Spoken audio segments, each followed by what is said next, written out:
It's Last Crack right here on your Classic Metal Show with Icicle. So good. Icicle. Dude, album of the year. I don't even need to get any more albums because this is the only album I'm going to play till the end of the year. I seriously, I got the album. I got the agreement to do the interview last week. Okay. A week Friday. And she sent me the album on like Tuesday, I guess, because I reminded the publicist to send it to me. All right. And so I had it from Tuesday afternoon until Friday at 2 o'clock. I interviewed Butto. Okay. I played it 31 times, wow. Start to finish. So you counted the number of times you played it? It counts it in Google Play. Oh, okay. I didn't know. Again, I don't use Google Play, so I wouldn't know. Anytime you play, when you play stuff, it keeps track of how many times you've played it. And every song, 31s all the way down. I gotcha. I have played this album. Well, it's one of those things, dude. Everybody has one of those bands, that they love that never got love, that just kind of flew under the radar or whatever. For you, I think like Kick-Axe is one of those bands. Kick-Axe, Every Mother's Nightmare. Yeah. And those are the kind of bands when you say, hey, I love Kick-Axe, most people can't name a song. Hell, I can't name a song. What's really funny is that my nephew texted me on Monday, and he was just like, oh my God, dude, you guys are always so right about these Eddie Trunk callers. Some guy just called in and asked, whatever happened to Kick-Axe? Yeah. It's Kick-Axe, but nobody remembers them, dude. Yeah. That's the thing is they were not a name band, but you love them. Yeah, I do. And for me, Last Crack, that no one remembers. No one remembers them because they were, they came out in 91, or they came out before that, but the album Burning Time, which was on Roadrunner, before Roadrunner was anything, came out in 91. Okay. And now Banyan has said it on the show, he was actually one of the publicity people that was working it. That's how old this was, back when Bob was working at Roadrunner. He was working the Last Crack record. But they were a little bit too alternative for hair metal. They weren't heavy enough for like the Metallica audience of 91. They just were in the middle of that thing, and they were too early for what would come just shortly after, because if you want to put them into a box of like-minded bands, it would be somewhere between like Alice in Chains and Tool. Okay. Whatever's in between there, that's what they were. And they just didn't hit for whatever reason. And they broke up. They broke up after, and literally haven't done any music until now, from 1991. And oh my God, dude, when I got the email that said new album from Last Crack and Last Crack are available for interviews, I'm telling you, I was like a child. I couldn't answer it fast. I'm fucking mistyping words because I was so fucking pumped to get on it. And stupid me, I'm like, I got to get in here before people fill this fucking. Meanwhile, nobody's interviewing Last Crack. The only I'll bet if you Google Last Crack interviews 2019, there's exactly one, mine. I'll bet you no one else has interviewed them. But dude, it was just exciting for me to finally interview that band. I've never seen them either, but it's just one of those bands that for me, it was my Metallica. It was my, I don't know, pick a huge band, my Rolling Stones or whatever to do the interview with this week. It was just great. And what was even more great is that I got the record and it didn't stink. And I even said that to Butto when I was interviewing him. I was like, dude, so many times we get these records from bands that have come back together and just whatever that magic formula is gone. and clearly it's not gone with this. And he was like, yeah, it's kind of fucking weird, and it was just, I know nobody gets it. Everybody's probably like, what is he rambling about this fucking band that nobody's ever heard of? But I stand by Last Crack Burning Time is an album I have probably played 10,000 times in my life, not even an exaggerated number. And this new one, The Uprising, is gonna rival that, because I can't stop right now. It is crack. It is my last crack right now. I'm addicted to it like crack cocaine. Would you say they would fit in the same category as like we played them a couple weeks ago, Stabbing Westward? No. Honestly, it's closer to Tool, okay. I guess, but not quite Tool. Dude, well, you should have it on the hard drive. Pull up Burning Time and play a little bit of either My Energy Mind or the title track, and you'll get a feel. And that song that we just played, that's one of the heavier tunes that they've ever done, and much more guitar oriented than they used to be. But Tool is probably the closest, but that's not a good example either, because they're not quite as pretentious as Tool. Okay. I don't know. I don't know who to compare them to. They were very original, which I think is a big part of their problem. Right. They probably didn't know how to market them. That was probably the problem. And now Bandian, because as you can imagine, me and Bob have talked about Last Crack, because I was so stunned that he knew that he not only knew but worked it. And Bob said he couldn't get anybody to play it because no one knew how to position it even. So what is the song I'm looking for? Either My Energy Mind or the song Burning Time, either one. Okay, Energy Mind. All right, here we go.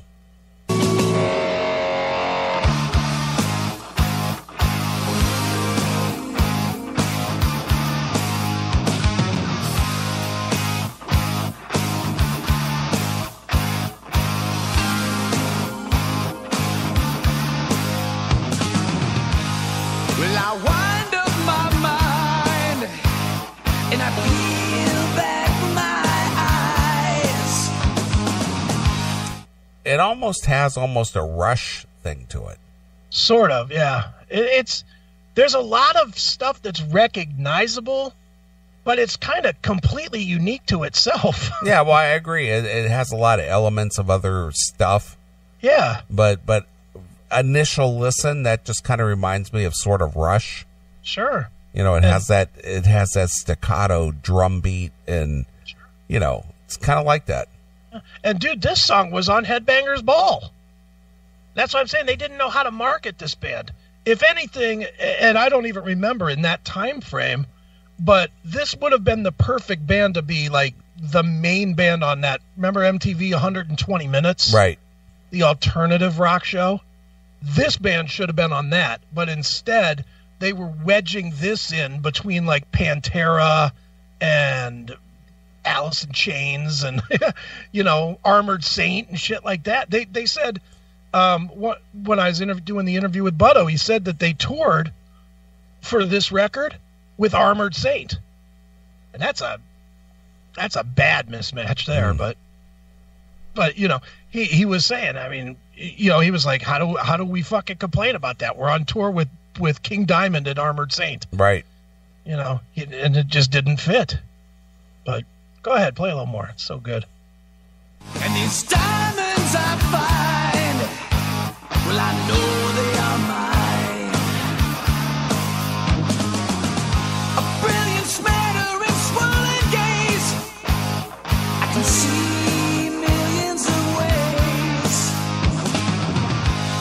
Well, I peel back my eyes and I suck in the days. Yeah, yeah.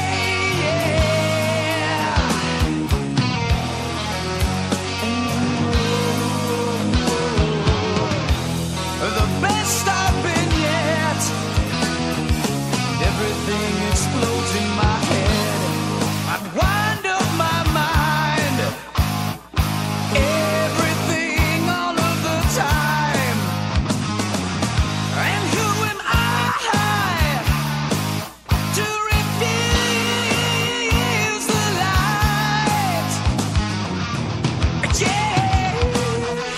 Also has a little bit of a Zeppelin-esque thing going on there. A little bit, yeah. But distinctly, to me, it's distinctly alternative. I don't know if it's alternative. I mean, I'm hearing progressive stuff in there, like I said, Rush. But I'm also hearing some classic stuff like Zeppelin in there. Skip to the next tune. Skip to Burning Time, because that one is the weird thing about this. You could go all over this record.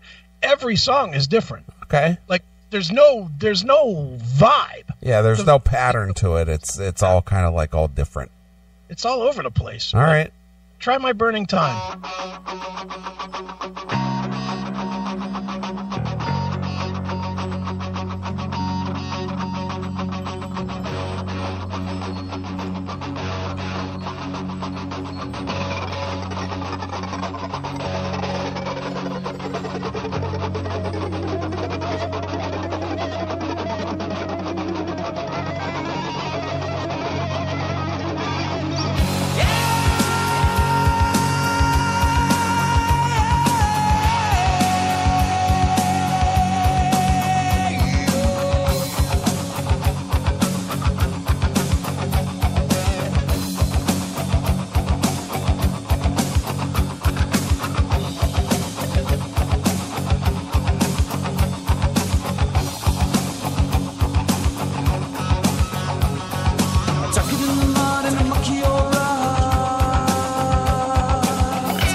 Best of all, my burning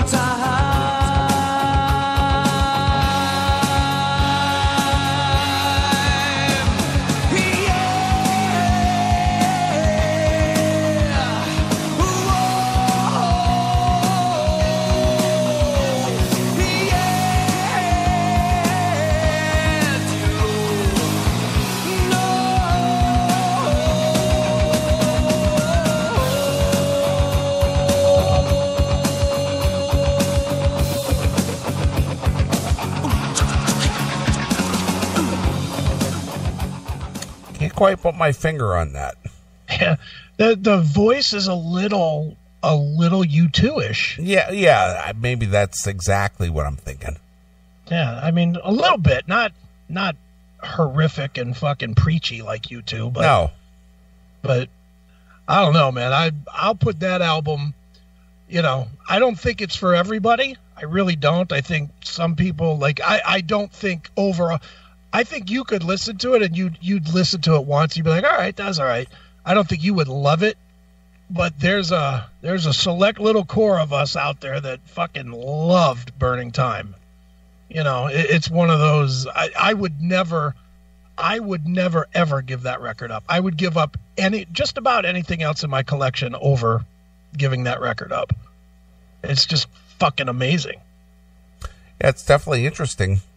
Yeah. And isn't it funny, though, that it was on a big label or a big enough label and nothing. No one remembers it. You know. Well, they came in at a very transitional time, though. Mm-hmm. Yeah. That's it. It was released exactly at the transition point. So you got to think that the alternative stations looked at it as like the previous regime. So they didn't give it any love. And, you know, they saw him touring with fucking Armored Saint and King Diamond or whatever. And we're like, we're not going to play that. You know, it just didn't work out for them. And it's in my head, it's tragic because that is a band that should have been fucking great. Should have been big. And instead they weren't and they broke up and that was it. Now they're back. Thank God. Same singer? Same singer, Butto. Oh, okay. And it's funny because I mean, even in just the little bit that you just played there, you can hear his lyrics are a little bit weird. You know, it's definitely not standard bullshit. I mean, it's real thought out, you know, artsy type of lyrical content. And I went into the interview thinking he was going to be some kind of a pretentious snob guy, because that's usually how those guys are. Couldn't have been cooler. A little standoffish, but pretty cool. It was just like talking to a regular guy. Yeah. Which he was a regular human. Amazing, isn't it? Yeah, he wasn't from some other planet or anything else. He just was like a normal, guy. He put his pants on the same way. Yeah, well, let's not jump to conclusions here, Neely. He's a god. Butto is God. Right. No, it's funny because then he followed me or I followed him or something. Somehow we're connected on Facebook. Oh, my God, Facebook. Holy shit. It's Facebook official. It's a Facebook official friendship. It's a bromance. It is. Me and Butto, bros. Bros forever, BFFs. Right. Well, will you be seeking out and buying the 15 versions of their Japan tour? No, I won't. No, I won't. But I will say that this is one that if they sell autographed copies of, I'll buy. I'll plunk down the $20-$25, whatever it is, and I will buy an autographed copy. Well, will you buy the 25 different alternative covers? No, I'm not a fag. Wouldn't do that. No, I'll just buy the one. Okay. And how many copies do you need of one album? Well, will you buy the box set with the exclusive Last Crack poster with Butto bent over with his butto sticking into the camera lens with his ass crack open? His last crack? Yes. Will you be buying that? And will you be framing it and putting it on your wall? No, I will not. No? I will frame. I will say that I will, if I get a CD card that's autographed, I will put it in a frame and put it up. Because I have, in fact, I need to get some shit hung up on the walls, but I have the Stephen Pearcy album in a frame, the newest one. Right. Because we're thanked on it. So I have that in a frame. And I have an autographed copy of Starbreaker, the new Starbreaker record, because Mr. Harnell sent me an autographed copy. So I have that in a frame that's going to go up on the wall as well. And I actually have a Westfield Massacre one too, but I don't know if that's going on the wall. I have an autographed poster on the wall of them. I'm like a fucking chick. Yeah. But do you have gold and platinum records on your wall? No, I don't, but I would imagine, being the big Last Crack fan that I am, I might be able to hang a plastic selling one up. Certified cardboard. Right, exactly. No, I'm just excited about it. And I know it's dumb, because it's not me. You know me, dude. I don't collect anything. I don't usually get amped up, excited about interviews. I mean, how many interviews do we do? How many interviews do I do? 100 a year? 200 a year? Yeah, well, you do like 3 or 4 a week. Yeah, I do a ton, and I don't get excited. But I'm telling you, I was definitely excited for last. I'm not as excited about Tuesday interviewing Don Felder. I'm not as excited about interviewing Don Felder as I was about interviewing Butto. And Don Felder wrote, one of the top, 3 most memorable riffs of all time with Hotel California. Is there something more famous than that solo at the end? Well, for American fans mostly, no. Is there of anything? Smoke on the Water, maybe?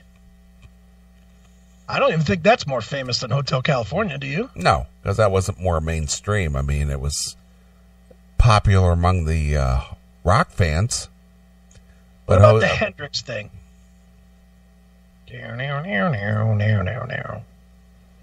What is that?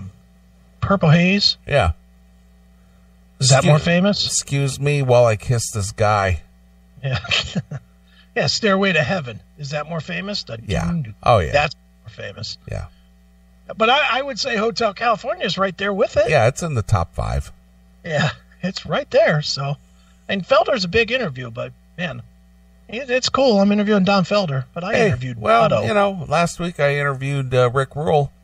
There you go. Were you excited? Well, here's the thing. I was supposed to interview him. There was a scheduled interview. Mm-hmm. And I waited around here waiting for him to call, and he never called. Right. So I gave up on it. And then the next day you said, hey, how come the Rick Rule thing didn't happen? He said he called. Right. It's like, well, I sat there and waited, and you didn't call, so either the times got messed up or something. Right. So a day or two later, a couple days later, I just happened to be here in the studio. There was no reason for me to be here just because I was just here. Right. And then the studio line starts ringing, so I thought, who the fuck is calling the studio line? Right. So I just answered it, and it's hey, this is Rick Rule. I'm calling for an interview. Hey, buddy. And I was just like, well, I didn't know you were calling, but since I got you on the line, let's just knock it out. All right, buddy. What you want to talk about? And we did. Let's talk about some backtracks. Exactly. He's a good dude. I like him. I like him too. He's funny. But yeah, I didn't know he was calling. I just happened to answer the phone, and he was just like, yeah, I was told to call at this time. It's like, well, nobody told me. Yeah, they didn't tell me. They didn't confirm with me either, because usually I get something. So I'm pretty good about, when I get a confirmation, I copy you immediately in the calendar to make sure that you have it. Yeah. But, dude, who's left for you? Is there anybody that if I said we could get the interview, you would be like, literally would be like nerved up to interview? Nerved up? Like to where you might actually take the time to research and write some questions. I'll be honest, last crack, I wrote 25 questions because I wanted to make sure that if I had time, I could fit them all in. Well, just from a standpoint of not because I'm a Uber fan or anything, just the notoriety of having them on the show.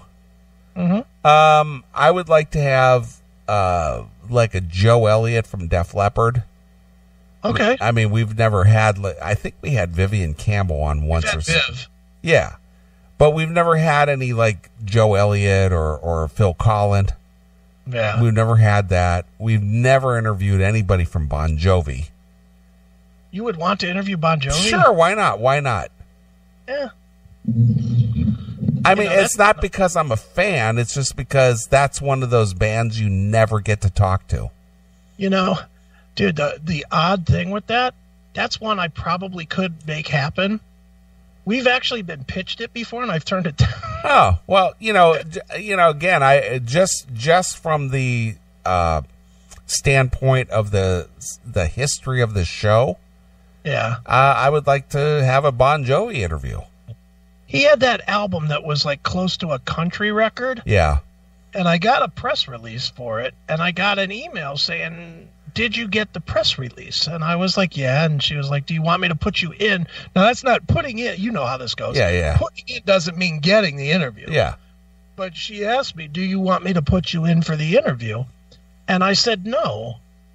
And the reason I said no was because I didn't think either one of us have liked anything that the guy's done since 1995. Well, again, it doesn't matter if I like it or not. Just from the notoriety standpoint, yeah, I would do it. All right. And the only other one that I can think of off the top of my head, or two actually, would be Gene or Paul from Kiss. Okay. Or Hetfield or Lars from Metallica. Okay. Yeah.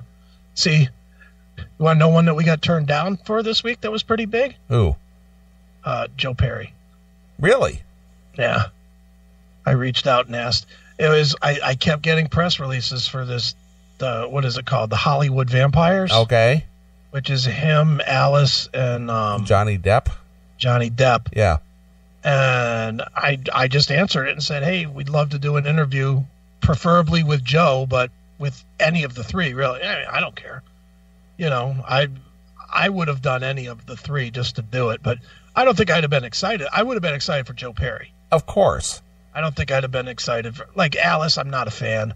And well, I've met Alice and actually talked to him, so. I mean, I've seen him.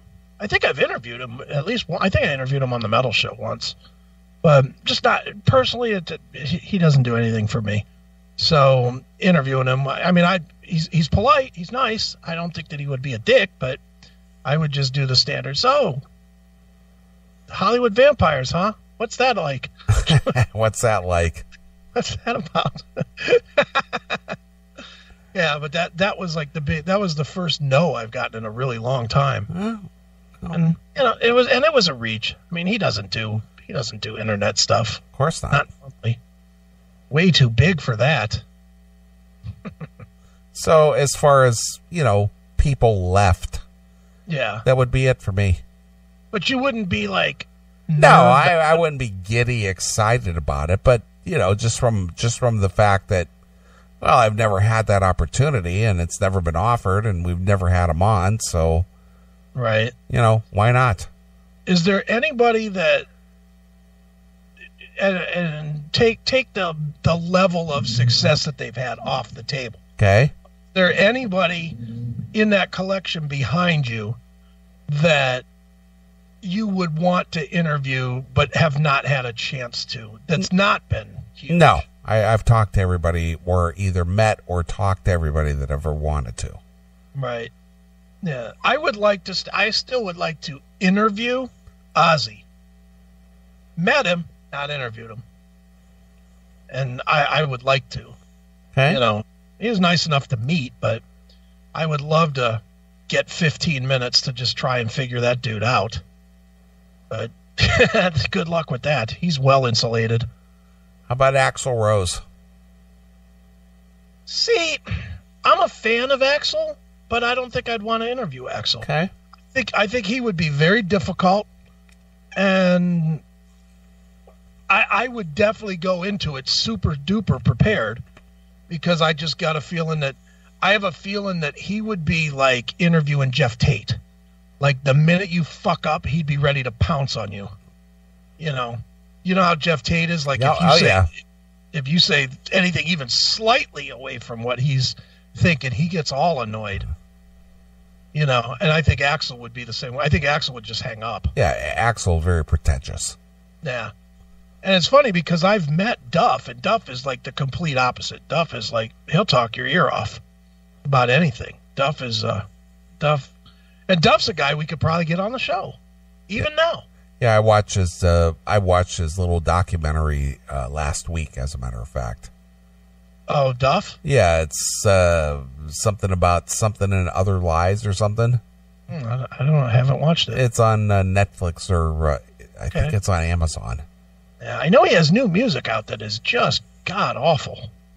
I've tried listening to it because I'm obviously a GNR fan, and it is a tough listen. Yeah, his solo stuff's not good. Yeah. Well, Steven Tyler. Would I talk to him? Of course you would talk to him. Of course. Would you be excited? I would, if I knew that it was actually happen, I think I would be a bit excited because of the legendary status. Would you take an hour off of work? Probably. If I knew it was a for sure thing, I would. Yeah. See, if the interview was at 4:00, I'd be prepping from like 8:00 on. Yeah. I would want to make sure I did a great fucking Steven Tyler interview. And I'm not a huge Aerosmith fan, but certainly it's weird. Let me ask this question. Why would you be excited? Well, because it's Steven Tyler? Yeah, because it's Steven Tyler. He's legendary. I mean, he's very recognizable. He is a name. Right. And I mean, the music from Aerosmith is sewn into American culture. There's just no denying that. See, you know why I would be excited about Steven Tyler? Because I know that it would expose the show to thousands of people that have not experienced it before. That is true. And if we did a good interview, if we did a really strong interview, people would listen to other clips. And that would be, for me, that would be why I would do like a Steven Tyler interview.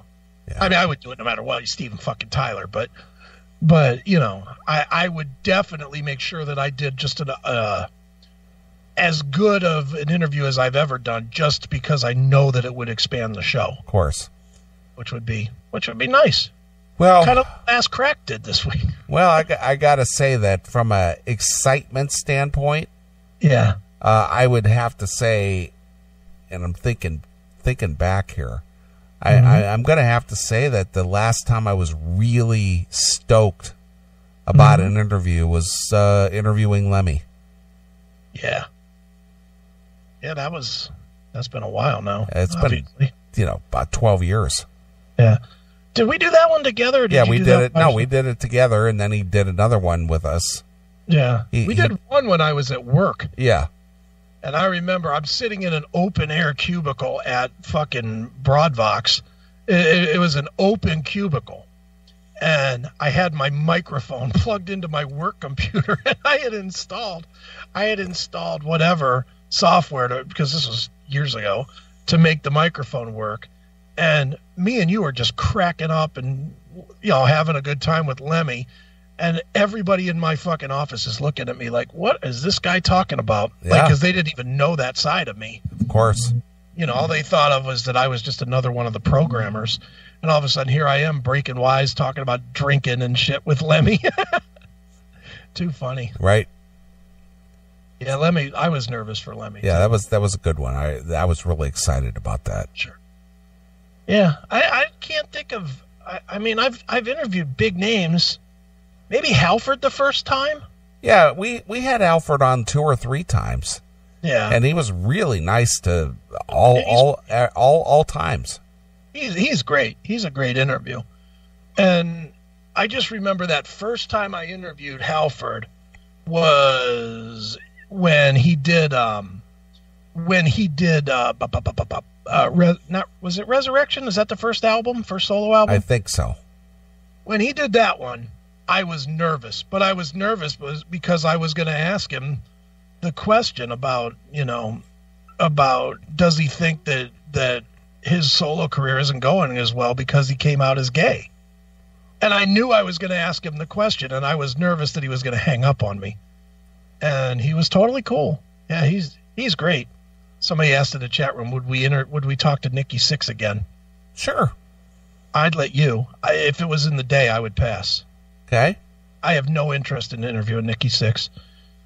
I don't think I could do, honestly, because he's such a hypocritical bullshit artist. Well, he's a self-righteous douche. Yeah, he really is.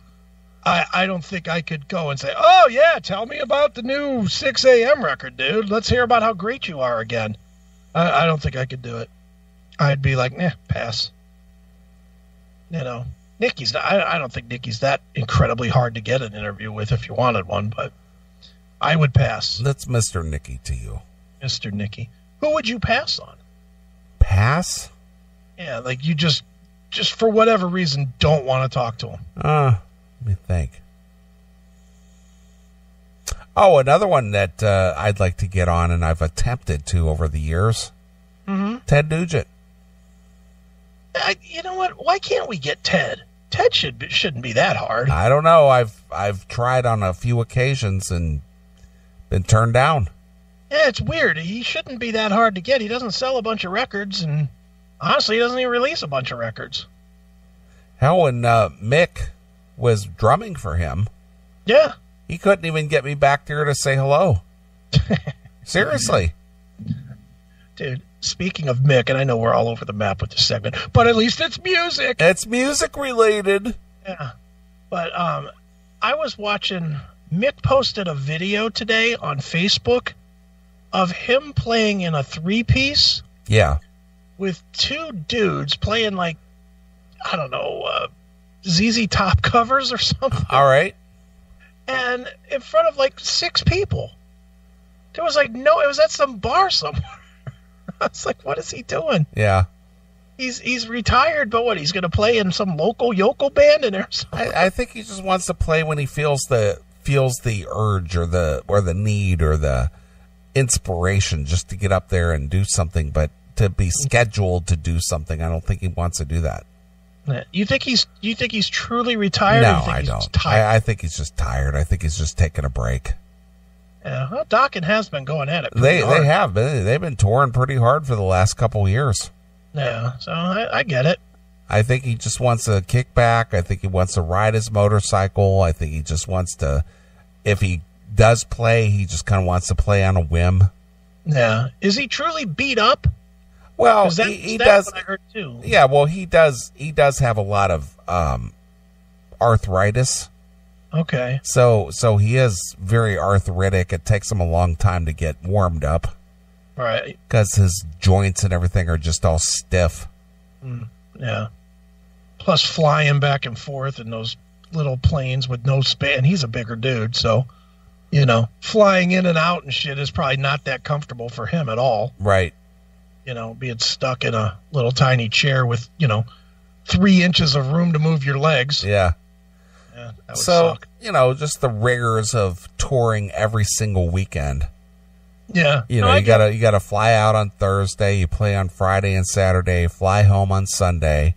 Yeah, then you got Monday, Tuesday, and Wednesday to kind of recoup and do whatever you got to do, and then you got to fly out again on Thursday.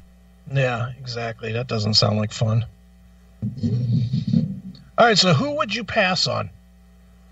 Who would I care? Brett Michaels.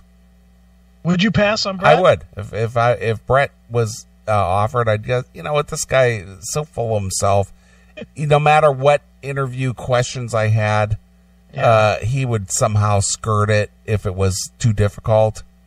Right. And he would just, or he would just shine you on. Right. So it would almost be like a pointless interview. Unless you kissed his ass about whatever he was doing, sure, he wouldn't give you a straight answer anyway. So what's the point? I agree. I don't think I would interview Brett again. Yeah. No. I've interviewed Brett. I've talked to Brett. I've been face to face. And Sure. and granted, he knows how to work the crowd, and hey, great to meet you. Good, thanks for coming. Thanks for supporting. Blah blah blah. Yeah. But in the end, he doesn't give 2 fucks. No, not at all.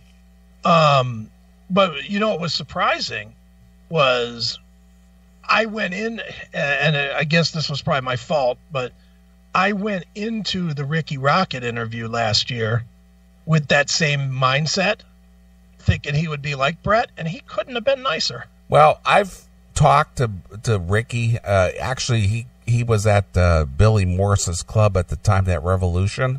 Yeah. Hanging out in the back room there. Mm-hmm. And I went back and chatted with him for probably 10, maybe 15 minutes. Sure. Really nice guy. Yeah, he's real nice. I think the other guys are all pretty, even Cece, who's a little bit odd, but he was nice when I interviewed him. Well, Cece and I obviously had a thing. Yeah. And the funniest goddamn thing on that Poison tour back in 2000, I think it was. Yeah, it was 2000, because Dokken played on that one. It was Poison, Dokken, Slaughter, Cinderella. Right. And CC saw me, and he recognized me right away, and he walked by and he says to me, he says, I know you, dude. I love you, dude, but I can't talk to you. That's what he said to me. And you were like, so? Because of that whole debacle with Metal Sludge. Right. That's funny. What about Vince? We had Vince on once. Yeah. But I just don't think you'd get anything out of him either. No, probably not. I mean, I think that would be a very vapid interview unless you stuck directly to whatever it is he was promoting. Right. You couldn't actually have a conversation with him. I just don't think you would. So would you pass or would you take a shot? I would take a shot, but I would be apprehensive about it. 10 minutes in, you'd be like, all right, thanks, Vince. Yeah, because I know if you veered off the subject, he would get annoyed. Yeah. Yeah, he probably would. I've interviewed Vince, and he was an awful interview. Yeah. He's not a good interview at all. Just boring, dull. The one that I struck up a friendship with for a short time was Blackie Lawless. Sure. Because when I did interview him face to face at the Odeon, yeah, I didn't ask him one music-related question. And he probably loved He that. loved it. Yeah. And I have the tape where I said, well, thanks for the interview, Blackie. And he goes, best interview I've ever had. Yeah. He probably loved that because, how many times can he fucking talk about, fuck like a beast or... Yeah. And we talked about baseball, and we talked about social commentary and the news and political shit. We never talked about music once, and he loved it. Yeah, I'm sure he did. Yeah, well, because he's a well thought out guy. There's plenty of those guys out there. You know who I love talking to that way too, and I always release. I should dig up the audio and release it, but I've interviewed him 3 times. All 3 times there's the 20 minutes of interview that I release, and there's like 40 minutes of either before or after of just conversation. Glenn Hughes. Glenn Hughes is one of those guys that, he'll talk your ear off about anything. And then somewhere along the way, he'll be like, I guess we better start this, shouldn't we? Yeah. Well, you and I talked to Glenn Hughes together. Yeah. That was right after Kevin Dubrow died. Right. And he was definitely talkative that day, too. He's always talkative. I hope he's healthy. I saw he was sick and he canceled some shows and shit. Probably needs to eat. Guy fucking weighs like 108 pounds. No shit. He's a little scrawny fuck, but he's a talker. I'm trying to think if there's anybody else I would just flat out turn down. Would you turn down like Pretty Boy Floyd?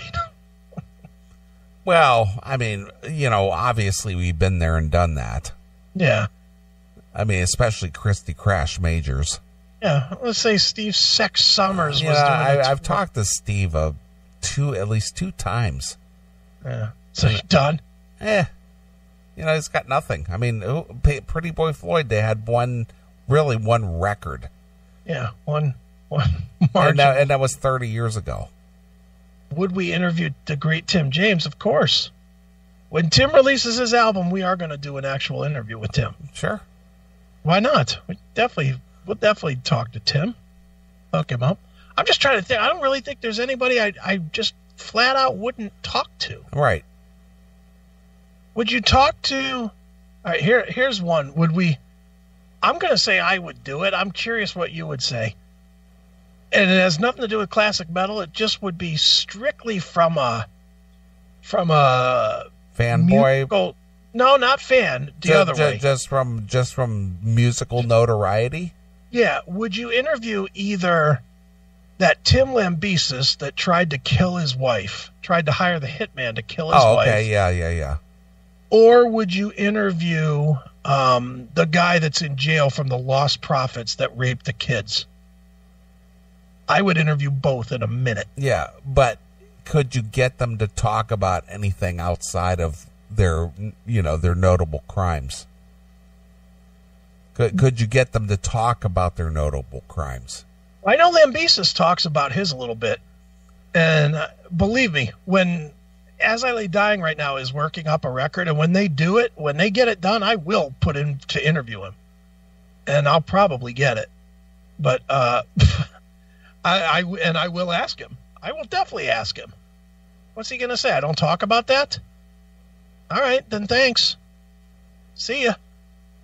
Yeah, he's got to talk about it. It's fucking a big story. I agree. But you know how some people gloss over stuff like that. It didn't even happen. Yeah, they'll try to, if you let them. Would you interview Alyssa Milano right now? I would interview her just to find out why she's such a miserable cunt. I would just have to. It's like, what is your deal? Why are you such an activist? What happened in your life where you're such an activist? Why do you think you should be able to tell me anything? Yeah. How about this one? I know I'm all over the map. I'm just curious where your line is, if there's a line. Greg Opie Hughes. Sure, why not? He's a legendary guy. Sure. I think he's boring, but I would interview him, of course. Where is is there a line on like Stern guys? And obviously Howard and Robin and Fred, whatever, are definite yeses. Artie Lang, I think, would be a definite yes. What about, I don't know, Stuttering John? Yeah, of course, because he went to the Tonight Show. What about like Steve Grillo? No, I really don't know much about that guy. Benji? No. Any of the Whack Pack guys that are still alive? The only guy, I'm trying to think who I would even talk to. I think they're all dead. Out of the Stern guys. Because, what's his name? Daniel Carver's dead. Kenneth Keith is dead. Yeah. Crackhead Bob is dead. Who else is alive? Nicole Bass is dead. Cole Bass is dead. I don't know who's left. I mean, I've actually spoken with Richard Christie. Yeah. He's been on the show a couple times. Sal the stockbroker? Kind of annoying. I would interview Sal just to talk about their phony phone calls. Right. Which make me laugh and laugh. Their Tradio. Have you ever listened to those Tradio calls? Oh, yeah, of course. Tradio. Fucking hysterical. It's Tradio here. I'm interested in that vibrator that lady was talking about. The Robin Quivers colonic set. Right. Yeah. You know, we could probably get Artie. Don't you think? I don't know. Could you? I think we could get Artie. Not at this moment, but because he's out of jail now, or he's out of whatever they call that, rehab jail or whatever that's called. And he's getting ready he's been writing a new book, so he's going to release another book. And I would think that the book publicity will be able to get him. I would think. He's not such a huge star that we wouldn't get him. Especially now. Now he needs the sales. Yeah, it's amazing to see Artie from, say, like 10, maybe even 15 years ago. Yeah. And see what he looks like now. He doesn't even look like the same guy. No, well, that cocaine just eating his nose away really fucked him up. And then, yeah, he looks terrible. He looks homeless, but yeah, he really did fall apart in a hurry. Yeah, I'm trying to think if there's anybody else that I would interview just about anybody. I'm really stumped at who would I turn down? Is there any kind of music that you just don't like enough that you would just absolutely say? Yeah, nah, I'm not a rap fan, obviously. So if I was this is a whole different story. Yeah. But I got to ask your opinion, and I know you know way more about this than I do. Okay. Until this Nipsey Hussle got killed. Yeah. I never even heard of this guy. And it seems like every week there's a Nipsey Hussle article about something, and it's like, who the fuck was this guy? He definitely was a well-known rapper. I never even heard of him. Yeah, if you look him up on Spotify, all his tunes have. Well, I'm sure it is, but I would have never had any reason to look him up before. Yeah, the deal with Nipsey Hussle was that he was a local LA guy that made it, But I never. But the thing is I've heard of obviously LL Cool J and Tupac and Snoop Dogg, and those are all old. Well, but they're names that I know that are in the rap world, but I've never heard of Nipsey Hussle. Yeah, but I'll bet you don't know. I'll bet you don't know hardly any of the current guys. I mean, do you know Tech Nine? No. Yeah, Tech Nine is a current guy, and Nipsey was a current guy, and what's the guy's name? Chains? You know Chains? No. Yeah, see that it's the newer. You probably know. You've heard of. You don't know her, but you know Nicki Minaj. Yes, I do.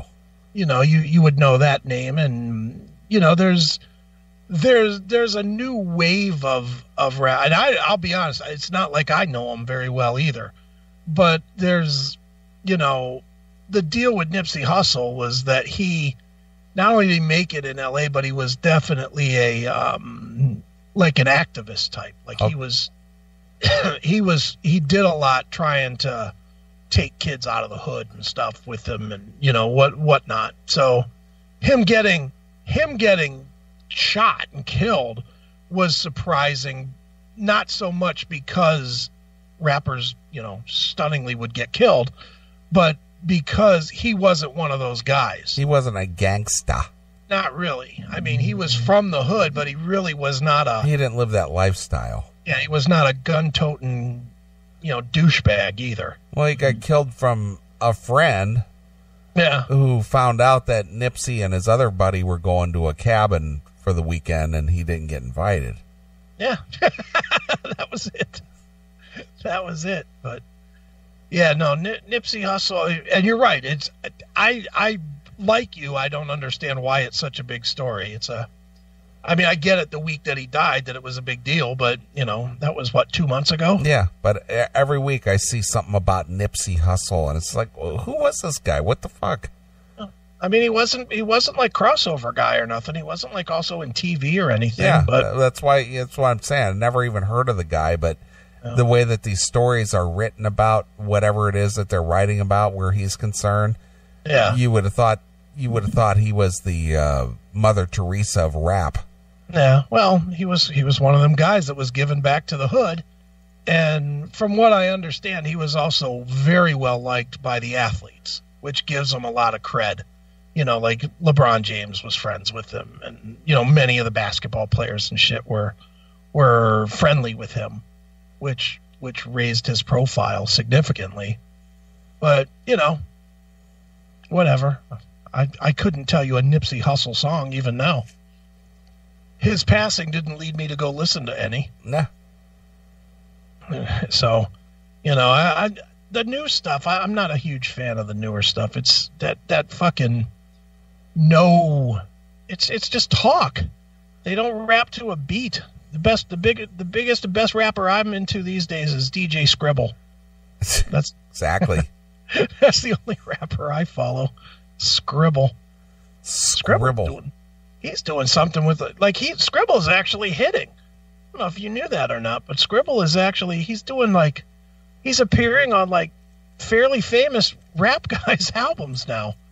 Like doing some rapping with, like, he's on like one of the guys from the Cottonmouth Kings album, and I forget who the other person was, but it was somebody else whose name I recognized too. I was like, look at this fucker go. Good for him. Well, he's getting in with a crowd. Well, and he can rap. I know people that listen to the show are just like, yeah, he's the guy that did the Megadeth song for us, the Megadeth spoof. And he did the CMS rap. And the CMS rap. But Scribble can actually rap. He's a very qualified rapper, and he's getting attention, which is great. I'm happy for him. He seems like he's a good kid. And he's a conservative of all things. Well, that'll change. Let him get famous. Then he'll pretend he never even heard of us or the fucking conservative party. Right, of course. Fuck Trump, man. Fuck him. Holding the black man down. Yeah, right. He's not even black. Yeah, I know. All right. Are we talking about something, or are we playing a song? Or Let's play a song, and then that'll take us to the top of the hour, and we'll wrap it up. All right, sounds good. So you got something you like? How about if we go Ride on Wild Horses from Badlands? All right. Voodoo Highway. Badlands is always a good choice. Yeah, love them. Well, in this day and age, they'd be banned. Banned! For past sins of the past. Right. Well, they kind of are banned for sins of the past. But not on our show, pal. No, we break all the rules here. Damn straight.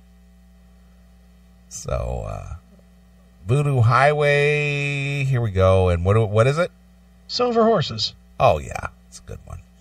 All right, well, we're going to play a couple tunes. We'll come back and we'll wrap up the last hour of the show. So, right. Here it is. It's the AIDS-infested Badlands with Silver Horses exclusively here on your classic metal show.